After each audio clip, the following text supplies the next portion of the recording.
త్వరలోనే కేసీఆర్ తిరిగి ప్రజాక్షేత్రంలోకి వస్తారని ఆశాభావం వ్యక్తం చేశారు జనగామ ఎమ్మెల్యే పల్ల రాజేశ్వర్ రెడ్డి. గజ్వేల్ ఎమ్మెల్యేగా కేసీఆర్ ప్రమాణ స్వీకారం చేసిన సందర్భంగా అసెంబ్లీకి భారీగా బీఆర్ఎస్ నేతలు హాజరయ్యారు. కేసీఆర్ జన్మదినం తర్వాత నుంచి పూర్తి స్థాయిలో అందుబాటులో ఉండే అవకాశం ఉందన్నారు.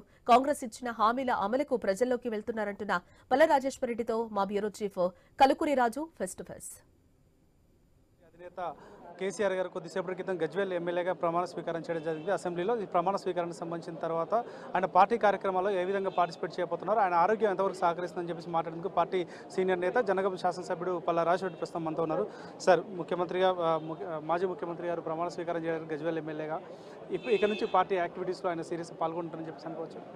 పార్టీ యాక్టివిటీస్లో ఎప్పుడు కూడా అడ్వైజరీ రోలే ఉంటుంది. అధ్యక్షులుగా అవసరమైనప్పుడు పార్టిసిపేట్ చేస్తారు. పెద్ద సమావేశాలు కానీ లేకపోతే బహిరంగ సభలు కానీ ఇక్కడున్న ఇంటర్నల్గా మీటింగ్స్ కానీ వాటికి పార్టిసిపేట్ చేస్తారు. మొన్న జరిగిన పార్లమెంటరీ పార్టీ సమావేశం ఉన్నట్లయితే వారే కూర్చొని మొత్తం కూడా మాట్లాడి పార్టిసిపేట్ చేశారు. మాకు కూడా రెగ్యులర్గా సూచనలు ఇస్తున్నారు, సలహాలు ఇస్తున్నారు. సాయంత్రం పూట పార్లమెంటరీ వైజ్గా జరిగిన మీటింగ్స్ యొక్క అన్ని సమావేశాల మొత్తం కూడా ఏం జరిగిందని చెప్పేసి కూడా పార్టీ నాయకులు అందజేసారు. అట్లానే ఇప్పుడు అసెంబ్లీ వైజ్గా కూడా మీటింగ్స్ జరుగుతూ ఉన్నాయి. దీని యొక్క సమాచారాన్ని కూడా ప్రతిరోజు సాయంత్రం వారికి పార్టీ ప్రధాన కార్యదర్శులు తెలంగాణ భవన్లో నుండి అందిస్తున్నారు.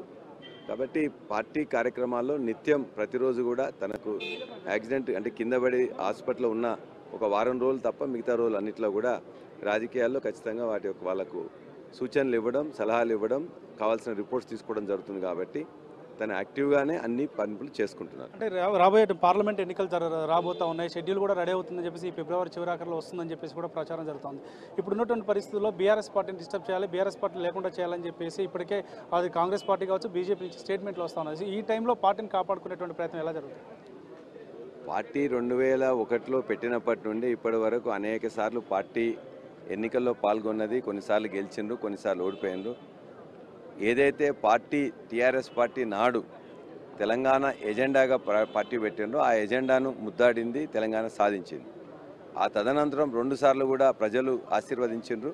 ఆ 2 టర్మ్లు కూడా 19.5 సంవత్సరాలు మనం గెలిచి మన యొక్క తెలంగాణ అభివృద్ధి కోసం పాటుపడ్డాం. ఇవాళ కూడా రాజకీయమైన తర్వాత ప్రతి వాళ్ళు దాన్ని చీల్చాలని చెప్పేసి, కుట్రలు చేయించాలని చెప్పేసి కాంగ్రెస్ పార్టీ అంతకుముందు ఇప్పుడున్న బీజేపీ కూడా ప్రయత్నం చేస్తుంది. అన్నిటినీ ఎదుర్కోవాల్సిన అవసరం ఉంటుంది. అంటే ఇప్పటికే కొంతమంది 5 ఎమ్మెల్యేలు ముఖ్యమంత్రి రేవంత్ రెడ్డిని వివిధ కారణాలతో కలిశారు. కొందరేమో ప్రోటోకాల్ సమస్య అన్నారు, ఇంకొందరేమో వ్యక్తిగతం అని చెప్పిస్తున్నారు. అంటే ఈ వ్యక్తిగతం అనేది నెల రోజులలోనే జరిగేటువంటి పరిణామాలు, ప్రోటోకాల్ జనగామలో మీకు జరిగినటువంటి పరిణామాల కంటే పెద్ద ఇక్కడ ఏం జరగలేదు. అయినా వాళ్ళంతా వెళ్ళి మాకు ప్రోటోకాల్ సమస్య జరిగిందని చెప్పేసి ఒక కారణాలు చెప్తారు. దీన్ని ఎట్లా చూడొచ్చు? ప్రోటోకాల్ విషయంలో ప్రభాకర్ రెడ్డి గారికి మీకు జరిగింది, అక్కడ ఉన్న ఆయన రెగ్యులర్గా ఉండే గన్మెన్లను తీసేయడం, ఆ జిల్లా వాళ్ళని కూడా కొత్త వాళ్ళని కాకుండా వేరే జిల్లా నుంచి వెళ్ళి తీసుకుంటా అంటే మెదక్ నుంచి కాకుండా వేరే దగ్గర నుంచి ఇవ్వడం, రాత్రిపూట పోతే ఓడిపోయిన ఎమ్మెల్యే అభ్యర్థులకు ఎస్కాట్ ఇచ్చి వీళ్ళకి ఎస్కాట్ ఇవ్వకపోవడం, కొన్ని సమస్యలు ఉన్నాయి. ఆ సమస్యలు మాట్లాడడానికి ఇంటెలిజెన్స్ చీఫ్తో మాట్లాడిన తర్వాత అక్కడ మాట్లాడింది తప్ప ఖచ్చితంగా కాంగ్రెస్ పార్టీ అధ్యక్షునిగా కలవలేదు.